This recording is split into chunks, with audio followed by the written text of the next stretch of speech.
नाज़रीन अस्सलामु अलैकुम वरहमतुल्लाहि वबरकातुहू। आज का बयान हज़रत शाकिर अली नूरी का बयान रहेगा, जिसमें हम जानेंगे कि अल्लाह ताला अपने बंदों को किस तरीके से हर चीज़ वो अता करता है जो बंदे की ज़रूरत होती है। तो पूरा बयान ज़रूर सुनें और इस पर अमल भी करें और अल्लाह से दुआ करें कि अल्लाह हमें नेक अमल करने की तौफ़ीक अता फ़रमाए। नाज़रीन, अगर हमारे चैनल पर नए हैं तो ज़रूर सब्सक्राइब करें, सपोर्ट करें। इंशाअल्लाह अल्लाह ताला इसका अजर ज़रूर अता करेगा। तो चलिए बयान शुरू करते हैं, पूरा बयान ज़रूर सुनें। और इससे अच्छा क्या होगा कि जहां हो रहा है उससे अच्छी जगह भी तो कोई दूसरी नहीं। अल्लाह ने बाहर से मस्जिद के अंदर हमें भेज दिया और आज के इस जलसे की बरकत से अल्लाह मस्जिद के अंदर आने की वजह से हमें जन्नत के अंदर भी भेजने का मौका था। मैं तवज्जो चाहूँगा इसलिए कि आज आपके यहाँ एक ऐसी रस्म को ख़त्म करके एक ऐसी रस्म का आगाज़ हो रहा है जिससे दीनदार तबका तो खुश होता ही है, लेकिन मदीने के ताजदार भी खुश होते हैं।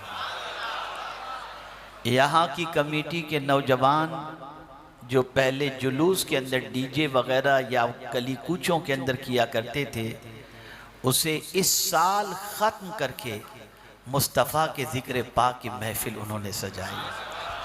मैं उन सारे नौजवानों को हदिया तबरीक पेश करता हूँ और दुआ करता हूँ कि अल्लाह ताला मुस्तफ़ा जान रहमत सल्लल्लाहु अलैहि वसल्लम के फैज़ान से आपको, हमको, सबको माला माल फरमाए।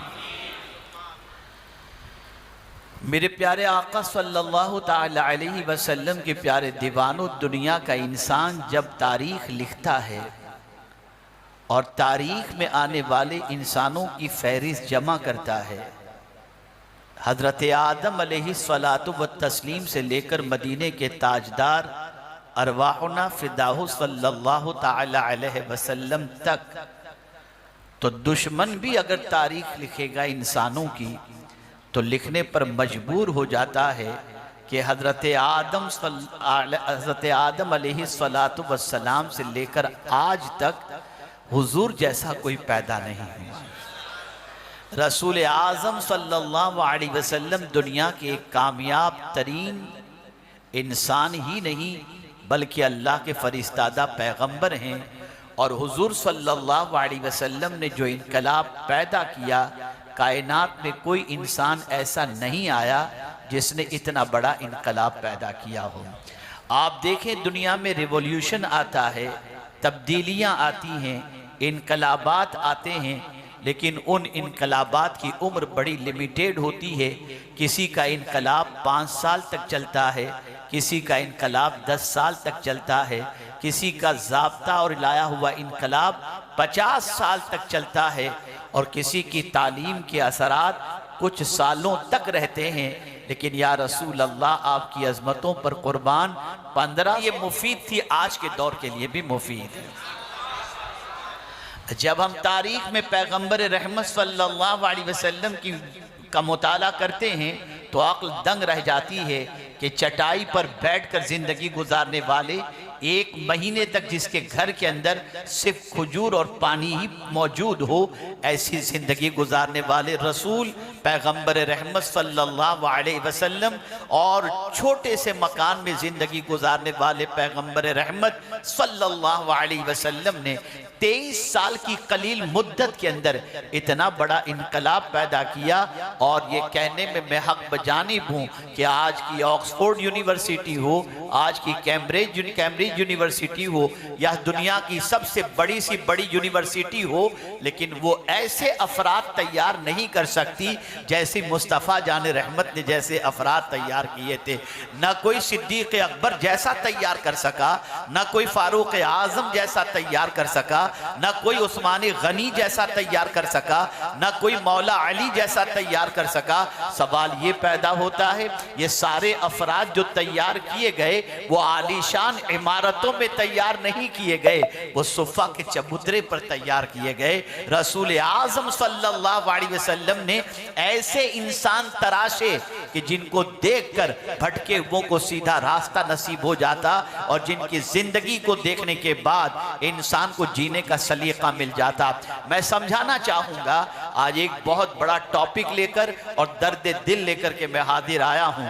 आज मैं आपसे कुछ मुतालिबा करूंगा, आज मैं आपसे कुछ डिमांड करूंगा, आज मैं आपसे कुछ तकाजा करूंगा और मैं उम्मीद करता हूं जिसके सीने के अंदर राय के दाने के बराबर भी रसूल रहमत की मोहब्बत होगी, वो मेरे डिमांड को पूरा भी करेगा और आज से अपने आप को उस रास्ते पर ले जाने की कोशिश करेगा जिस रास्ते पर चलने के बाद उसे कामयाबी को ढूंढने की जरूरत नहीं पड़ेगी, कामयाबी खुद बढ़ करके उसके कदमों को चूमती हुई नजर आएगी। आइए मैं आपको समझाता हुआ चलूं। पूरी दुनिया के अंदर इस वक्त रसूल आजम की आमद का जश्न मनाया जा रहा है। हर साल मनाया जाता है, लेकिन इस साल मनाने का अंदाज निराला है, तरीका निराला है, जज्बात निराले हैं, इसलिए कि मेरे आका को इस फर्श गीती पर आए हुए 1500 साल मुकम्मल हो रहे हैं। अल्लाह अकबर। गुलामान रसूल अपने आका की मीलाद की खुशी मना रहे हैं, लेकिन किस तरीके से मना रहे हैं? कुमकुमे लगाकर मना रहे हैं, झंडे लहरा करके मना रहे हैं, जुलूस निकाल करके मना रहे हैं, डेकोरेशन करके मना रहे हैं। जरूर इस तरीके से मनाइए, ये भी इजहार मोहब्बत का एक तरीका है। लेकिन मैं आज इसके अलावा एक चीज आपसे चाहूंगा। यकीनन ये इजहार मोहब्बत तो है, लेकिन क्या हुजूर सल्लल्लाहु अलैहि वसल्लम की आमद का मकसद यही था? हमें आज समझना होगा। हम उस दौर के अंदर दाखिल हो चुके हैं जहां पर सिर्फ फॉर्मेलिटी का दौर है, असल से ताल्लुक खत्म हो चुका। कहने वाले ने तो कहा था, रह गई रस्म अदा, रूह बेलाली न रही, फलसफा रह गया, तलकीन गजाली न रही। अल्लाह अकबर। आज वो अदाने मस्जिदों से नहीं गूंजती जिन अदानों को सुनने के बाद दिल लरस जाया करता था। ये तो बिलाल थे जिनकी अदान से पूरा मदीना झूम उठा करता था, इसलिए कि वो अदान की कैफियत जबानी नहीं थी, कल्बी थी। आज भी मैं ये नहीं कहता कि मुअद्दिन दिल से अजान नहीं कहता होगा, लेकिन बड़ा फर्क है। आज हमारी नमाजों का हम जायजा लें। आप भी नमाज पढ़ते हैं, हम भी नमाज पढ़ते हैं। नमाज का मकसद है बेहयाई से रोकना, लेकिन यहाँ इशा की नमाज पढ़कर बहुत सारे लोग घर जाते हैं, फिर मुझे नहीं मालूम कि रात के अंधेरे में क्या देखते हैं, मुझे नहीं मालूम यूट्यूब पर क्या वो नज़ारा करते हैं, मुझे नहीं मालूम। लेकिन हम देखते हैं नमाज अपना असर दिखाती हुई नजर नहीं आती। वो तो मुअस्सिर है, लेकिन हमारी जिंदगी क्यों नहीं बदल रही?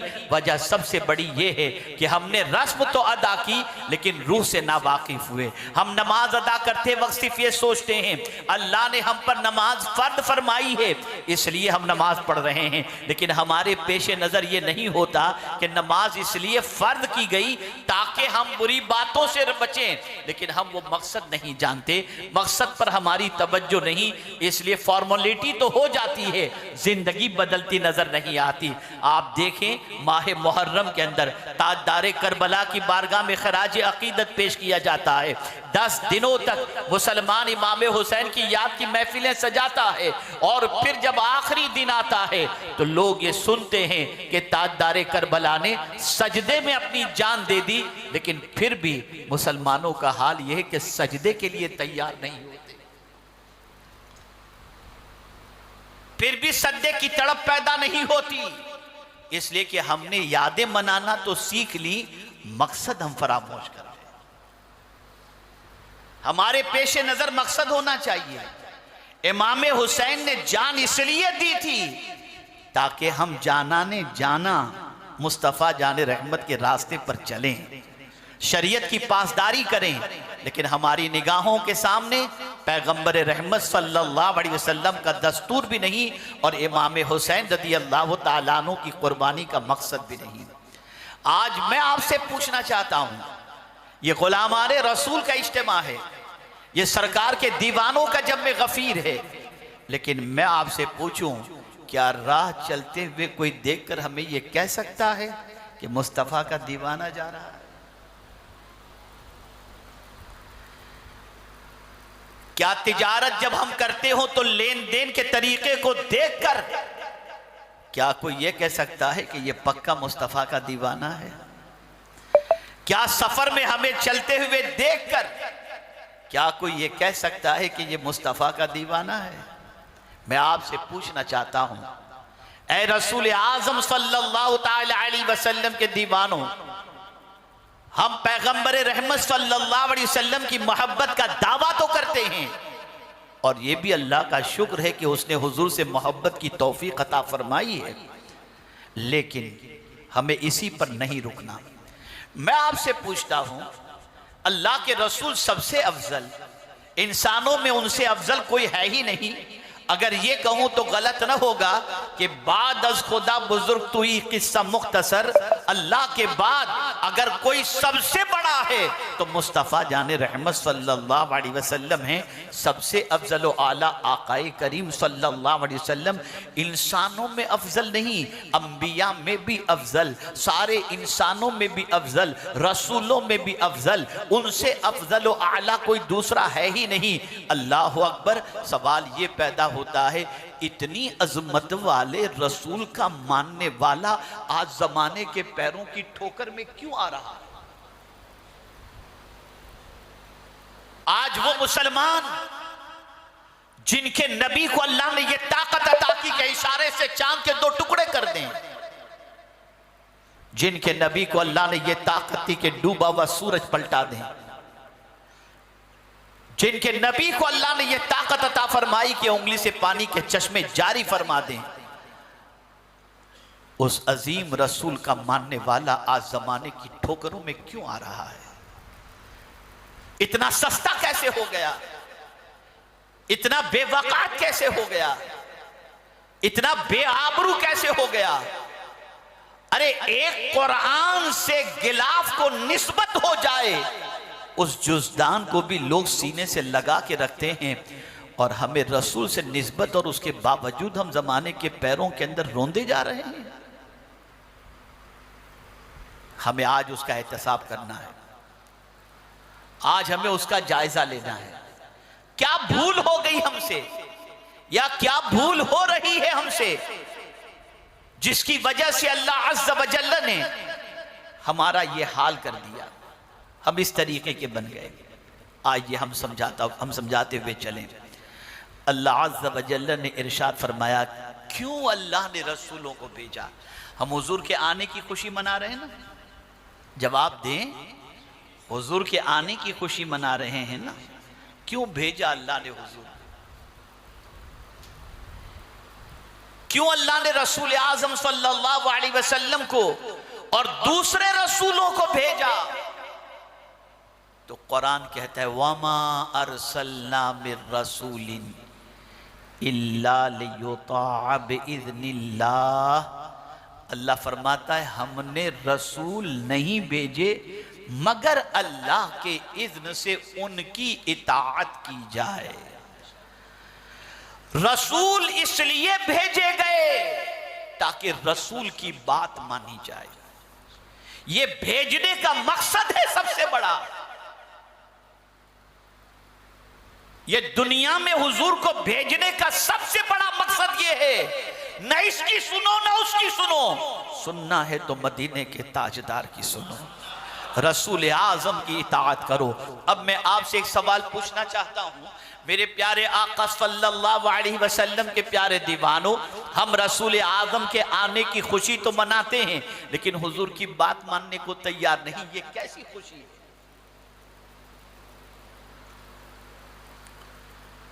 ये किस किस्म की खुशी है? जब हुजूर को भेजा ही इसलिए गया कि हम आकाए करीम सल्लल्लाहु अलैहि वसल्लम की इताअत करें। और क्यों रसूल की इताअत करने का हुक्म दिया गया? तवज्जो चाहूंगा, इसलिए कि रसूल होते हैं मासूम, उनसे गुनाह होना मुहाल। अब जो रसूल कहें उसे मानो, जो रसूल हुक्म दे उसको फॉलो करो, जो रसूल फरमा दे उस पर अमल करो। मैं उसका फायदा बाद में बताऊंगा।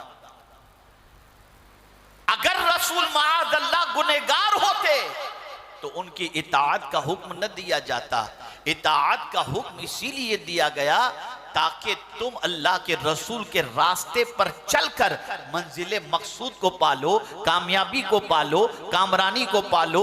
मेरे प्यारे आका सल्लल्लाहु अलैहि वसल्लम के प्यारे दीवानों, आप जरा सोचें, अल्लाह के रसूल सल्लल्लाहु अलैहि वसल्लम की इताअत कौन नहीं कर रहा। सरकार सबके रसूल बनकर के आए, जमीन के भी रसूल बनकर के आए, आसमान के भी रसूल बनकर के आए, चांद के भी रसूल बनकर के आए, सूरज के भी रसूल बनकर के आए, मिट्टी के भी रसूल बनकर के आए, दरख्त के भी रसूल बनकर के आए, पहाड़ के भी रसूल बनकर के आए।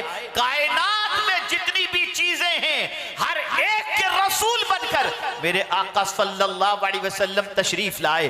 फिर आप देखें, हर चीज जिसके जिसके हुजूर रसूल हैं वो रसूल आजम की बात मान रही है। पहाड़ भी हुजूर की बात मानता है, पत्थर भी हुजूर की बात मानता है, चांद भी हुजूर की बात मानता है, सूरज भी हुजूर की बात मानता है, पत्थर भी हुजूर की बात मानता है, दरख्त भी हुजूर की बात मानता है, दरिया भी हुजूर की बात मानता है। ए इंसान, जिसके लिए हुजूर नहीं रोए वो तो हुजूर की बात मानते हैं, और जिस उम्मती के लिए हुजूर पूरी पूरी रात रोते रहे वो उम्मती आज हुजूर की बात मानने को तैयार नहीं। कोई बता दे कि हुजूर कभी पत्थर के लिए रोए हों, कोई बता दे कि हुजूर कभी दरख्त के लिए रोए हों। लेकिन आप जानते हैं, सरकार सल्लल्लाहु अलैहि वसल्लम की बारगाह के अंदर हाजिर होने वाले को सरकार ने फरमाया, जाओ उस दरख्त से कह दो तुम्हें मोहम्मदुर रसूलुल्लाह ने बुलाया है। दरख्त को जैसे ही हुक्म दिया गया, दरख्त अपनी जड़ों से निकला और झूमते हुए हुजूर की बारगाह में हाजिर हो गया। अल्लाह अकबर। ए रसूल आजम सल्लल्लाहु अलैहि वसल्लम के दीवानों, ताजदारे कायनात सल्लल्लाहु अलैहि वसल्लम, सिद्दीक अकबर, फारूक आजम, उस्मान गनी रदियल्लाहु ताला अन्हुम जबल ओहद पर तशरीफ ले जाते हैं। अल्लाह अकबर। जबल ओहद वज्द के अंदर आता है। मदीने मुनव्वरा में ये पहाड़ है, 5 किलोमीटर का लंबा पहाड़ है, जिसे हुजूर ने जन्नत के पहाड़ों में से एक पहाड़ फरमाया। आप जानते हैं वो दरख्त, वो पहाड़, पत्थरों का पहाड़ वज्द में आने लगता है। हुजूर ने एक ठोकर मारी, ठोकर मारते के बाद फरमाया, रुक जा ए पहाड़, क्या तुझे नहीं मालूम तुझ पर एक नबी, एक सिद्दीक और 2 शहीद सवार हैं। इतना सुनना था। वज्द में आया हुआ पहाड़ रुक जाता है हुजूर का हुक्म मानकर। मुस्तफ़ा को अपने इस पत्थर की और पत्थरों के पहाड़ की अदा इतनी पसंद आई, सरकार ने फरमाया, ये पहाड़ मुझसे मोहब्बत करता है, मैं इससे मोहब्बत करता हूं, और ये जन्नत के पहाड़ों में से एक पहाड़ है। लेकिन कोई बता दे कि जबल ओहद के लिए हुजूर रोए हैं।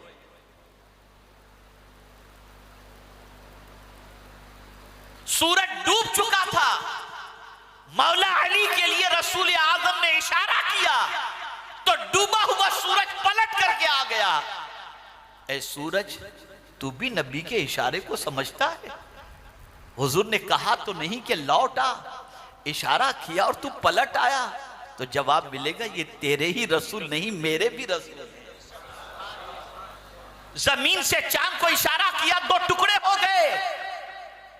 ए चांद, क्या तू जानता है कि हुजूर क्या कहना चाहते हैं? तो चांद जवाब देगा, ये तेरे ही रसूल नहीं मेरे भी रसूल है। लेकिन मैं हैरान हूं, या अल्लाह, न कभी चांद के लिए हुजूर रोए, न कभी दरख्त के लिए हुजूर रोए। रोए तो किसके लिए रोए? अपनी गुनहगार उम्मत के लिए, जिसके लिए इतना रोए, इतना रोए, इतना रोए कि इमाम मोहम्मद रजा पुकार उठे, अल्लाह क्या जहन्नम अब भी न सर्द होगा? रो रो के मुस्तफ़ा ने दरिया बहा दिए हैं। ए रसूल आजम सल्लल्लाहु ताला अलैहि वसल्लम के दीवानों, आप जरा सोचो, जिसके लिए हुजूर इतना रोए कि दरिया बहा दिया, आज उस उम्मत का हाल ये है कि सबकी सुनती है ये उम्मत, हुजूर की नहीं मानती, अल्लाह की नहीं मानती।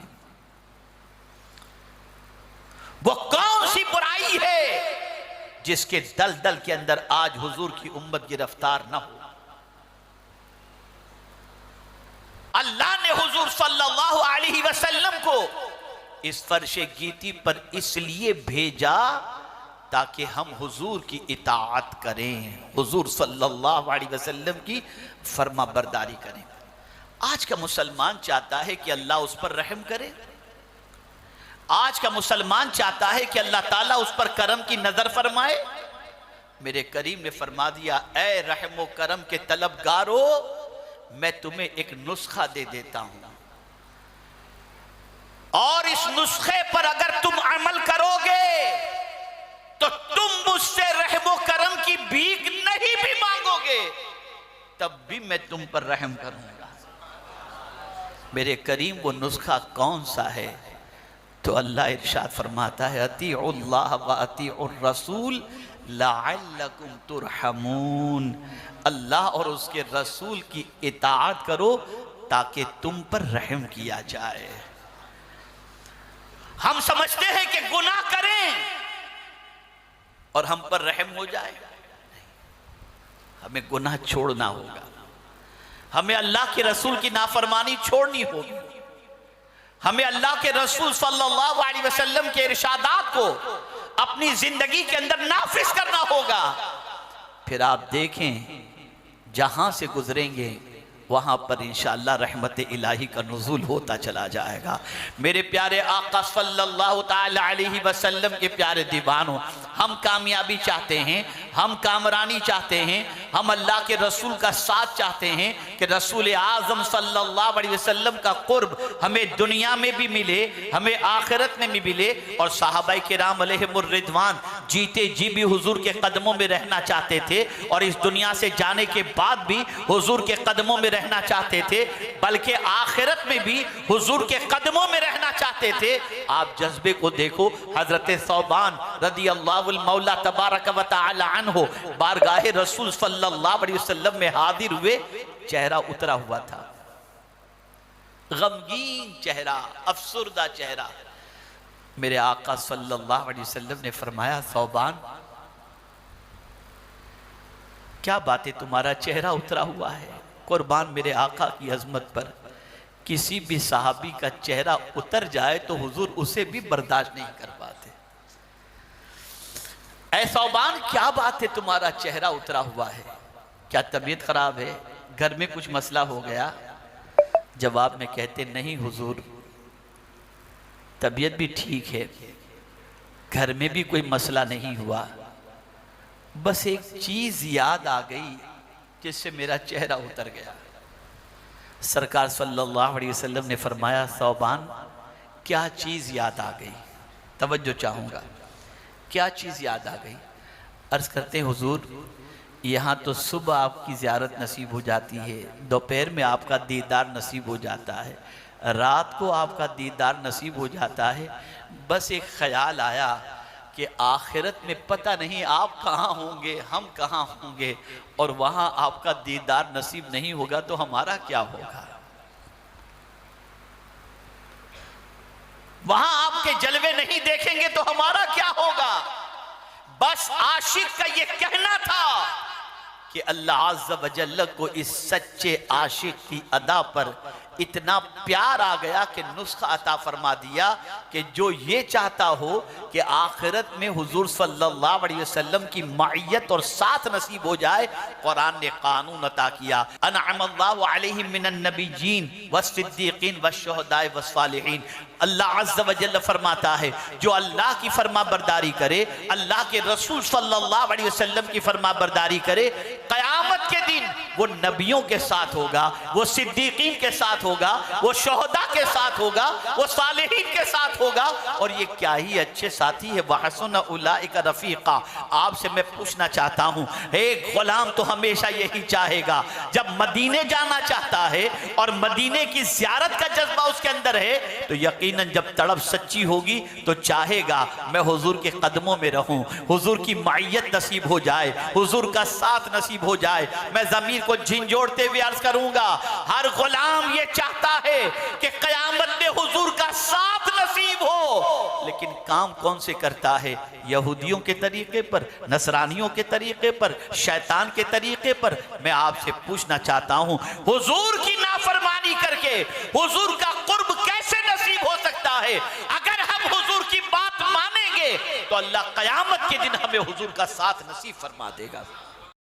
तो नाजरीन, वीडियो अगर अच्छी लगे तो जरूर वीडियो को लाइक करें और हमारे चैनल पर अगर नए हैं तो जरूर सब्सक्राइब करें और अल्लाह से दुआ करें कि अल्लाह हमें नेक अमल करने की तौफीक अता फरमाए, हर बला मुसीबतों से, परेशानियों से, आफतों से, बीमारियों से हिफाजत फरमाए। इस रबीउल अव्वल के महीने में हमें नेक अमल करने की तौफीक अता फरमाए और इनकी बरकत से हमारी सारी परेशानियाँ दूर हो जाए। तो नाज़रीन, चलिए मिलते हैं अगली वीडियो में, तब तक के लिए अस्सलामु अलैकुम वरहमतुल्लाहि वबरकातुहू। दुआ में याद रखें। वीडियो अच्छी लगे तो हमारे वीडियो को लाइक करें और हमारे चैनल को सब्सक्राइब करें। शुक्रिया।